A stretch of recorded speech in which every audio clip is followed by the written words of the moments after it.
Welcome back. This time we're talking about The Zookeeper's Wife, a film telling the true story of Antonina and Jan Zabinski, the keepers of the Warsaw Zoo when the Germans invaded in 1939 at the start of World War II. At first, their goal was to protect their family as well as the few remaining animals that survived the initial bombardment of the city.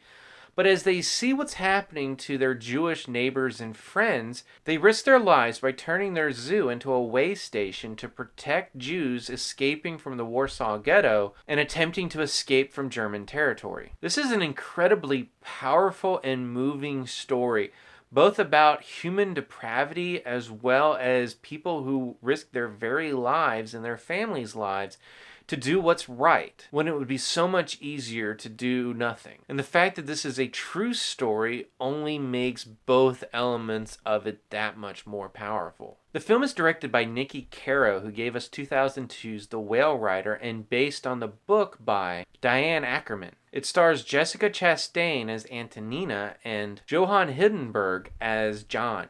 And he's an actor I'm not previously familiar with, but he's very, very good in this movie, as is Jessica Chastain. Playing the villain, or at least the most visually present villain in this film, is Daniel Brühl, who plays Lutz Heck, the curator of the Berlin Zoo and who becomes involved in the Zabinski's lives after the invasion. As someone who considers himself somewhat familiar with the history of World War II, I have to say this is a particular story that I was not familiar at all with. And honestly, zoos are not something that we typically think about when we think about wars and invasions. When human lives are being lost on a daily basis, and especially at the rate at which it was happening during World War II, it's sometimes hard to think about animals being victims too. And when depicted in this film, it's just as heartbreaking. Of course, when you're dealing with the Holocaust itself, there's always different levels of horror and tragedy, but this film does have a lot of both, especially when John begins to visit the Warsaw Ghetto, seeing firsthand what is being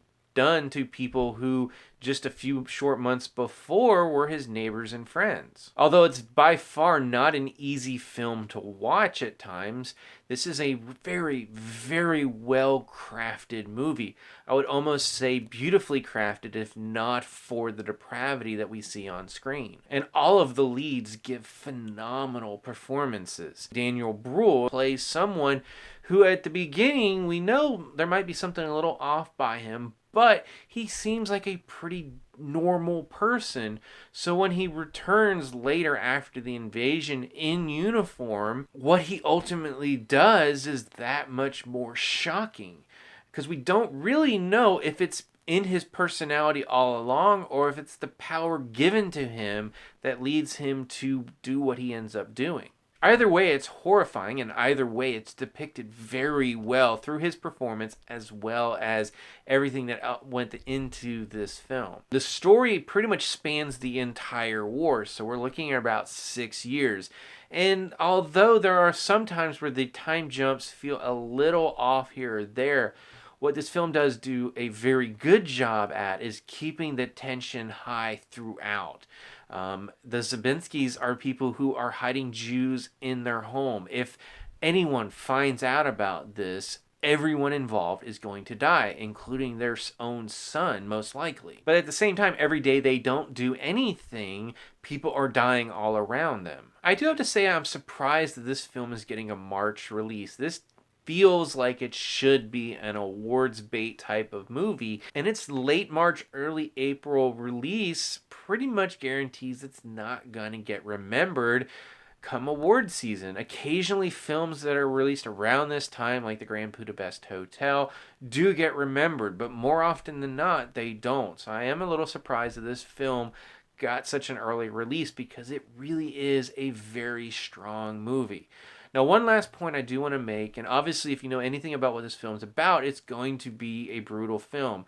I do have to say I'm very surprised that this film is rated PG-13. Not to say that it's just terribly graphic or anything like that, but there are a lot of scenes in this movie, both thematical as well as violence related, that I'm very surprised that this film is not rated R. So do know going into that this really is probably a light R, more so than a strong PG-13, which ultimately the MPAA gave it. But if you think you can handle this story as well as the violence both towards humans and animals depicted in this film, I highly recommend it, because this is probably one of the better movies I've seen so far this year, and one that I hope at least I remember come the end of the year.